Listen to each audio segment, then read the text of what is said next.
வணக்கங்க, நான் லட்சுமி. சமையலின் ரகசியத்தில் இன்றைக்கி பார்க்க போகிறது மட்டன் குழம்பு, மட்டன் கிரேவி எப்படி செய்யலான்னு பார்க்கலாம் வாங்க. தேவையான மசாலா ரெடி பண்ணிக்கலாங்க. ஆயில் விட்டுக்கலாங்க. நான் கடலெண்ணெய் தாங்க யூஸ் பண்ணுறேன். நல்லா டேஸ்ட்டாகவும் வாசமாகவும் இருக்கும். சோம்பு ஜீரகம் ரெண்டும் போட்டு பொரியிற அளவுக்கு வறுத்துக்கணும். சின்ன வெங்காயம் தான் நல்லா டேஸ்ட்டாக இருக்கும். அது வந்து பொன்னிறம் ஆகிற அளவுக்கு கொஞ்சம் பொன்னிறமாக வந்தால் கூட போதுங்க, அந்த அளவுக்கு வறுத்துங்க. பெரிய வெங்காயம் போட்டால் இனிப்பாக இருக்கும், மட்டன் குழம்பு டேஸ்ட்டே போயிடும்.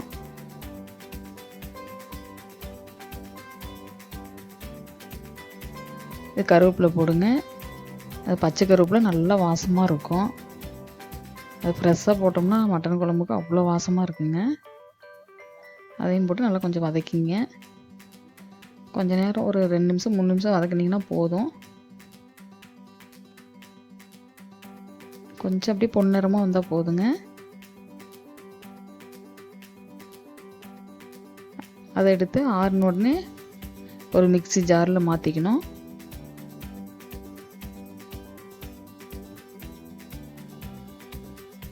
மிக்ஸி ஜாரில் போட்டுக்குங்க.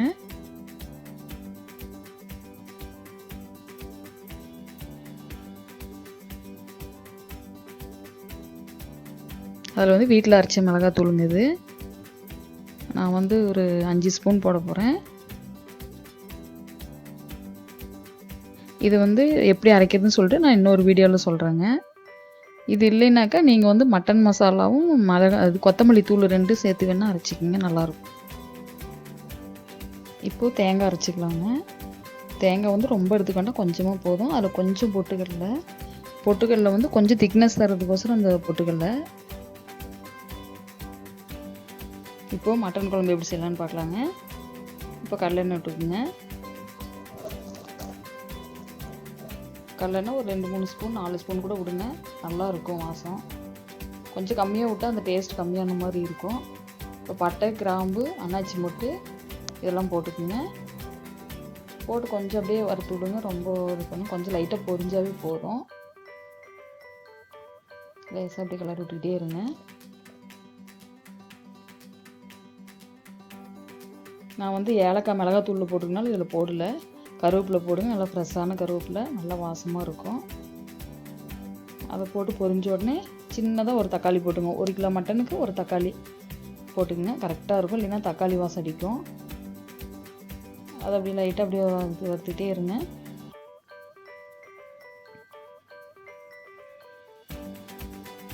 ரொம்ப வதங்கணும்னு இல்லை, சும்மா லேசாக வதங்கினா போதும். இப்போ 2 ஸ்பூன் இஞ்சி பூண்டு பேஸ்ட்டு. இஞ்சி வந்து கம்மியாக போடணும், பூண்டு அதிகமாக போடணும். அப்போ தான் அந்த இஞ்சி பூண்டு பேஸ்ட் வந்து நல்லா வாசமாக இருக்கும், நல்லாயிருக்கும், நல்லா ஜீரணம் ஆகிறதுக்கு நல்லாயிருக்கும். இது வந்து அப்படியே வதக்கி விடுங்க. ஏன்னா நம்ம ஃபஸ்ட்டு தக்காளி போட்டுட்டு அப்புறம் இஞ்சி பூண்டு பேஸ்ட் போட்டோம், அப்போ தான் அடி பிடிக்காது. இல்லைன்னா நீங்கள் ஃபஸ்ட்லேயே இஞ்சி பூண்டு பேஸ்ட் போட்டிங்கன்னா அடி பிடிச்சிரும். இது வந்து 1 கிலோ மட்டனு. இப்போ இது போட்டு நல்லா அப்படியே வதக்கிங்க. சும்மா கொஞ்சம் நேரம் அப்படியே வதக்கி விட்டுட்டு இருந்தீங்கன்னா கிளறி விட்டுருங்க முதல்ல அப்படியே. இப்போ மஞ்சத்தூள் போடுங்க. நான் சின்ன ஸ்பூன் தான் வச்சுருக்கேன், அதில் 1 ஸ்பூன் போட்டுருங்க. 1 ஸ்பூன் கொஞ்சம் எக்ஸ்ட்ரா போட்டிருக்கேன். உப்பு. இது ஏன் இப்போ உப்பு போடுறேன்னா அந்த மட்டனோடு சேர்ந்து வேகும்போது டேஸ்ட் நல்லாயிருக்கும். ஒருத்தர் வந்து மட்டன்லாம் செஞ்சு முற்பாடு குழம்பு கொதிக்கும் போது உப்பு போடுவாங்க. அப்போ வந்து மட்டனில் டேஸ்ட்டே இருக்காது, சல்லுன்னு இருக்கிற மாதிரி இருக்கும். இப்போ இதை நீங்கள் போட்டு இது மாதிரி செஞ்சு பாருங்கள், அவ்வளோ நல்லாயிருக்கும். மட்டன் குழம்பு எல்லாமே நல்லா டேஸ்ட் வரும். இது நல்லா கிளறி விட்டு கொஞ்சம் நேரம் அப்படியே வேக விட்டுறணும். தண்ணின்னு எதுவுமே ஊற்றக்கூடாதுங்க, அப்படியே விட்டுருணும், வேகட்டும். அதுலேயே தண்ணி விடும். நான் 2 தடவை அலசியிருக்கேன் மட்டனை. இப்போ அப்படியே ஒரு 5 நிமிஷம் மூடி வச்சுருங்க. விசில்லாம் போட வேண்டாம், சும்மா லைட்டாக இது பண்ணிங்கன்னா. இப்போ எடுத்து மூடி எடுத்து ஒரு 5 நிமிஷம் கழித்து ஒரு கிளறி விடுங்க, இல்லைன்னா அடி பிடிச்சிரும். மறுபடியும் ஒரு 5 நிமிஷம் மூடி வச்சுருங்க. விசில் போடாமல் ஒரு 5 நிமிஷம் அப்படியே மூடி வச்சுருங்க. அப்போ தான் அந்த மட்டன் வந்து நல்லா வேகும். அந்த எண்ணெயிலே வேகும் போது ரொம்ப டேஸ்ட்டாக இருக்கும். இப்போ அப்படியே கிளறி விடுங்க. அங்கே பாருங்கள் எண்ணெய் திரண்டு வருது. இந்த மாதிரி இருந்தால் தான் மட்டன் வந்து அந்த உப்போடையும் மஞ்சத்தூளோடு நல்லா சேர்ந்து இஞ்சி பூண்டு பேஸ்ட்டோட. இப்போ கரம் மசாலா போடுங்க. சும்மா கொஞ்சம் அரை ஸ்பூன் மட்டும் போடுங்க, அதிகம் போட்ட வேண்டாம், கரம் மசாலா வாசம் அடிக்கும். போட்டு நல்லா அப்படி கிளறி விடுங்க. கொஞ்ச நேரம் அப்படி கிளறினீங்கன்னா போதும். இப்போ அரைச்சி வச்சு பேஸ்ட்டு போடலாங்க. வெங்காயம் மிளகாத்தூள் அரைச்சி வச்சோம் இல்லைங்களா, அதை போடலாம். இதில் கொஞ்சம் கிரேவிக்கோசரம் கொஞ்சம் எடுத்து வச்சிடலாம். சும்மா கொஞ்சம் இருந்தால் போதும். இதை அப்படி கிளறி விடுங்க.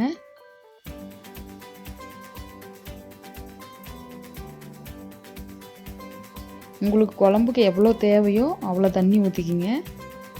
நான் வந்து இப்போ ஊற்றுனது வந்து 3/4 லிட்டர் ஊற்றியிருக்கேன். ஃபஸ்ட்டு ஒரு சொம்பு, ரெண்டாவது ஒரு அரை சொம்பு ஊற்றிருக்கேன். 2 கணக்கு போகும்போது 3/4 லிட்டர் வரும். போட்டு நல்லா கிளறி விட்டுறணும். கிளறி விட்டு குக்கர் மூடி வச்சு விசில் போடாமல் அப்படியே மூடி வச்சுருங்க. நல்லா கொதி வரணும். பாருங்கள், நல்லா தெரியும் உங்களுக்கு எப்படி கொதிக்குதுன்னு சொல்லிட்டு. இந்த மாதிரி கொதி வந்தால் தான் அந்த பச்சை வாசம் போய் நல்லாயிருக்கும், நல்லா டேஸ்ட்டாகவும் இருக்கும். இப்போ வந்து தேவையான தேங்காய் பேஸ்ட் போட்டுக்கலாம். அதில் வந்து கொஞ்சம் கிரேவிக்கு எடுத்து வச்சுட்டு மீதி எல்லாம் போட்டுடலாங்க. ஏன்னா தேங்காய் அதிகமாக ஊற்றினாலும் நல்லா இருக்காது, அந்த வாசம் போயிடும். கரெக்டாக ஊற்றினாவே போதும். இப்போ வந்து கிளறி விட்டுருங்க. இது ஒரு கொதி வந்தோடனே உப்பு நீங்கள் பாருங்கள், உங்களுக்கு பத்தலினாக்கா நீங்கள் மறுபடியும் போட்டுக்கலாம். ஏன்னா நான் மட்டனில் போட்டு வேக வச்சது தான். இப்போ நீங்கள் பார்க்கும்போது உங்களுக்கு கரெக்டாக இருந்தால் ஒன்றும் பிரச்சனை இல்லை, இல்லைன்னா கொஞ்சம் எக்ஸ்ட்ரா போட்டுக்கலாம். இப்போ மூடி வச்சுருங்க. மூடி வச்சு விசில் போட்டுருங்க. விசில் போட்டு 3 விசில் வரணுங்க. 3 விசில் வந்தால் நல்லா மட்டன் வெந்துடும். அவ்வளோதான், ஆஃப் பண்ணிடலாங்க. இப்போ விசில் போனதுக்கப்புறம்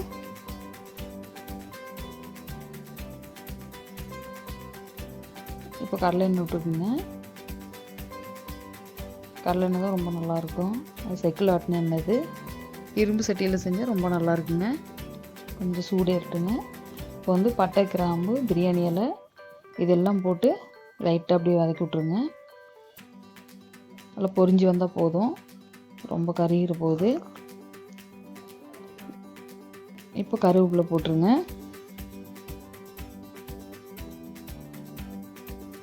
அதுவே பொரியணும். இப்படி லேசாக வதக்கி விட்ருங்க.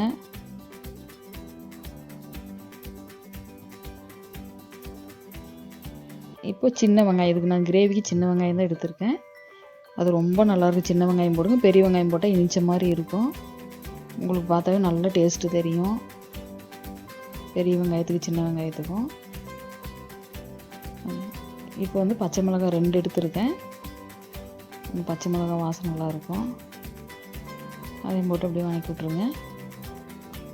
அதை அப்படியே வதக்கி விட்ருங்க. இஞ்சி பூண்டு பேஸ்ட் போடுங்க. 2 ஸ்பூன் போடுங்க. அதை அப்படியே வதக்கி விடுங்க. அடி பிடிக்காமல் சிம்மில் வச்சு அப்படியே வதக்கி விட்டுட்டே இருங்க.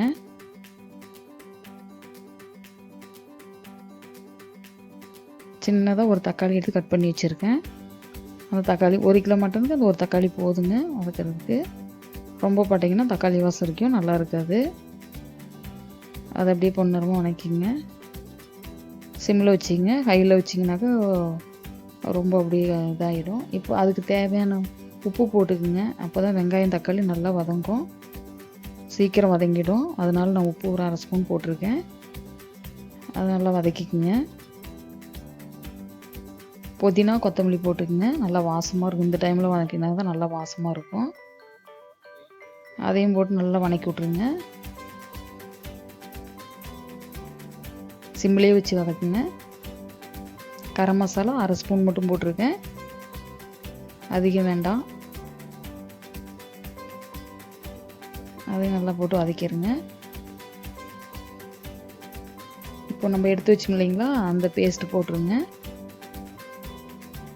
அந்த குழம்புலேருந்து கொஞ்சம் மிச்சம் எடுத்து வச்சுங்களா, அந்த பேஸ்ட் இது. வெங்காயம் மிளகாத்தூள்லாம் போட்டு அரைச்சோம் இல்லைங்களா, அதை போட்டு நல்லா வதக்கி விட்ருங்க. இப்போ அந்த தேங்காய் மிச்சம் வச்சது அதையும் கொஞ்சம் போட்டுருங்க. அதையும் போட்டு நல்லா வதக்கி விட்ருங்க.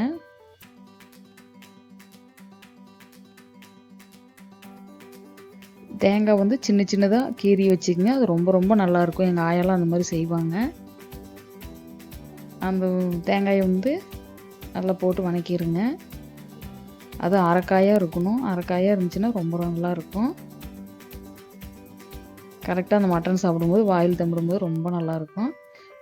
கொஞ்சமாக தண்ணி ஊற்றி அந்த கிரேவி வந்து நல்லா கொதிக்கிற அளவுக்கு வச்சுக்கோங்க. பச்சை வாசம் போகிற அளவுக்கு.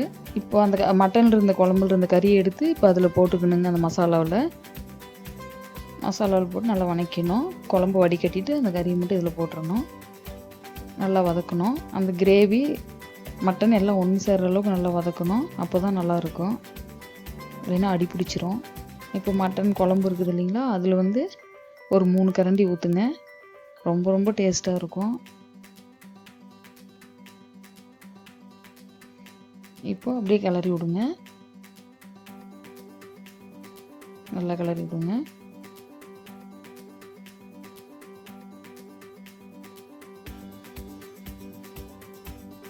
அப்படி கிளறி விட்டுட்டே இருங்க. இப்போ மூடி போட்டுருங்க. நல்லா அப்படியே வேகட்டும். சிம்மிலே வச்சுருங்க, கையில் வச்சிடாதீங்க, தேஞ்சிரும். இப்போ எடுத்து ஒரு கிளறுங்க. மேலே கொத்தமல்லி தழை தூவி இறக்கிடுங்க. உங்களுக்கு சுவையான மட்டன் ரெடிங்க. வீட்டில் செஞ்சு பார்த்துட்டு எப்படி இருக்குன்னு கமெண்ட் பண்ணுங்கள்.